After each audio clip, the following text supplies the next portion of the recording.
పశ్చిమ గోదావరి జిల్లా టీడీపీలో అసమ్మతి సెగ రాజుకుంది. పార్టీ అధినేత నారా చంద్రబాబు నాయుడు అభ్యర్థులను ప్రకటించి 24 గంటలకు కాకముందే అసంతృప్తి పెల్లుబికింది. టికెట్ వస్తుందని భావించిన భంగపడ్డ మాజీ ఎమ్మెల్యే కలువుపూడి శివ అసంతృప్తితో రగిలిపోతున్నారు. రాజీనామా చేసే యోచనలో ఉన్నారు. సిట్టింగ్ ఎమ్మెల్యే రామరాజుకి టీడీపీ సీటు కన్ఫామ్ కావడంతో ఉండి నియోజకవర్గంలో ఆగ్రహజ్వరాలు చెలరేగాయి.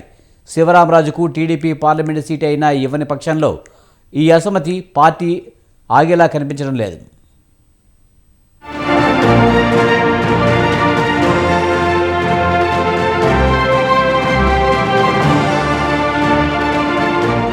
ఆంధ్రప్రదేశ్లో తిరిగి అధికారంలోకి రావడమే లక్ష్యంగా తెలుగుదేశం పార్టీ వ్యూహాత్మకంగా అడుగులు వేస్తోంది. ఇందులో భాగంగా 99 అసెంబ్లీ స్థానాలకు జనసేన, టీడీపీ ఉమ్మడి అభ్యర్థులను ప్రకటించాయి. పశ్చిమ గోదావరి జిల్లాలో పలు నియోజకవర్గాల్లో టీడీపీ అభ్యర్థులను పార్టీ జాతీయ అధ్యక్షుడు చంద్రబాబు ప్రకటించారు. టీడీపీకి కంచుకోట ఉండి నియోజకవర్గంలో సిట్టింగ్ ఎమ్మెల్యే రామరాజుకు సీటు కేటాయించడంతో శివరామరాజు వర్గం భగ్గుమంది ఆగ్రహ జ్వాలలు వ్యక్తం చేసింది.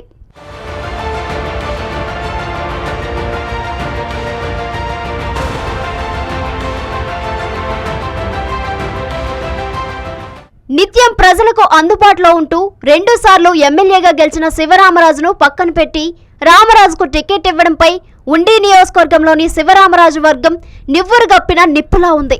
టీడీపీ వద్దు, శివరామరాజు ముద్దు అంటూ శివరామరాజు అభ్యర్థిగా ఉంటూనే తాము టీడీపీ వెంట ఉంటామని, లేదంటే మీ వెంటే అంటూ శివరామరాజు మద్దతుదారులు నిరసన వ్యక్తం చేస్తున్నారు.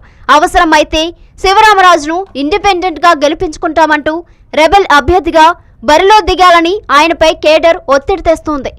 పక్క పార్టీలు ఎన్ని ఆశలు చూపినా, పదవులు ఆశ చూపినా పార్టీ జెండా మోస్తూ ప్రజాసేవకుడిగా నియోజకవర్గంలో ప్రజలకు ఆత్మీయుడిగా ఉన్న శివరామరాజుకు ఎంపీ అయినా కేటాయించాలని ఆయన మద్దతుదారులు డిమాండ్ చేస్తున్నారు. శివరామరాజుకు న్యాయం చేయని పక్షంలో మూకుమ్మడిగా రాజీనామా చేస్తామంటూ కేడర్ హెచ్చరిస్తున్నారు. ప్రజల్లో ఉండే నాయకుడికి మేం గెలిపించుకుంటామంటున్న కేడర్ ధీమా వ్యక్తం చేస్తుంది. ప్రజల్లో సేవ చేసే నాయకుడి సీటు లేకపోవడం దారుణమని ఆగ్రహం వ్యక్తం చేస్తున్నారు.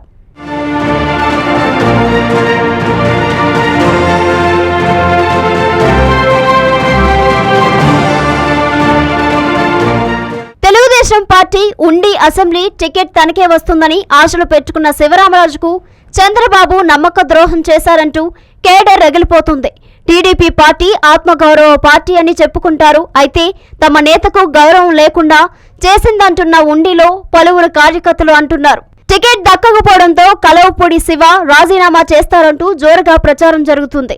తీవ్ర మనోవేదనకు గురైన శివరామరాజు నియోజకవర్గ ప్రజలు అభిప్రాయం తీసుకుని తన నిర్ణయం ప్రకటించే అవకాశం ఉంది. ఉండి తెలుగుదేశం మ్యాండేట్ని ఆశించాను, కానీ అధిష్టానం నన్ను కన్సిడర్ చేయలేదు. దుర్మార్గంగా, దారుణంగా నన్ను అవమానపరిచే విధంగా అధిష్టానం ప్రవర్తించింది. నేను ఇప్పటికీ కూడా పార్టీకి విధేయుడు ఉండే వ్యక్తిని. నేను ఖచ్చితంగా పార్టీ నన్ను ఇలా అగౌరవపరిచే విధంగా నన్ను కన్సిడర్ చేయనప్పుడు నాకు అనిపించింది, మనం నార్మల్గా పార్టీకి ఎంత సేవ చేశాము, పార్టీ మనల్ని కనీసం కన్సిడర్ చేయట్లేదు, పార్టీకి మన పరిస్థితి ఏంటో, ప్రజలకి మన మీద ఉన్న ఆమోదం ఏంటో ఖచ్చితంగా పార్టీకి రుచి చూపించాలన్న ఆలోచనతో నేను ఈరోజు పార్టీ నిర్లక్ష్యం చేసి నన్ను అగౌరవపరిచి అశ్రద్ధ చేసినప్పటికీ కూడా పార్టీకి నా సత్తా ఏంటో నేను చూపించదలుచుకున్నాను. ఉండి నియోజకవర్గ ప్రజల ఆమోదంతో ప్రజాక్షేత్రంలోకి రాబోతున్నాను. ఖచ్చితంగా 24 ఇప్పుడు సార్వత్రిక ఎన్నికల్లో ఖచ్చితంగా ఉండి నియోజకవర్గం నుంచి ఎమ్మెల్యేగా కంటెస్ట్ చేయబోతున్నాను. ప్రజల ఆమోదంతో ఖచ్చితంగా విజయం సాధిస్తాను. గెలుపు గుర్రాల కోసం అన్వేషిస్తున్న వైసీపీ పార్టీ ఇప్పుడు తాజాగా కలవపూడి శివరామరాజుపై ఫోకస్ పెట్టింది. తన నిర్ణయాన్ని కొద్ది రోజుల్లో ప్రకటిస్తానని కలవపూడి శివ తెలిపినట్లు సమాచారం. చంద్రబాబు నమ్మించి మోసం చేస్తాడనుకోలేదంటూ కేడర్ ఇప్పటికే మండిపడుతున్నారు. 2019లో చంద్రబాబు మాట ప్రకారం ఉండి నుండి నరసాపురం ఎంపీగా పోటీ చేసి స్వల్ప తేడాతో ఓటమి పాలయ్యారు. 2005లో శివ స్వచ్ఛంద సంస్థ ద్వారా ప్రజలకు సేవా కార్యక్రమాలు చేశారు. 2009, 2014లో ఉండి నియోజకవర్గంలో విజయడంకా మోగించారు. శివరామరాజు ఈసారి మరలా ఉండి నియోజకవర్గంలో టీడీపీ జెండా రెపరెపలాడించేందుకు సిద్ధమయ్యారు. ప్రచారం కూడా ప్రారంభించారు. అయినా పార్టీ అన్యాయం చేసిందనే బాధలో కుమిలిపోయారు.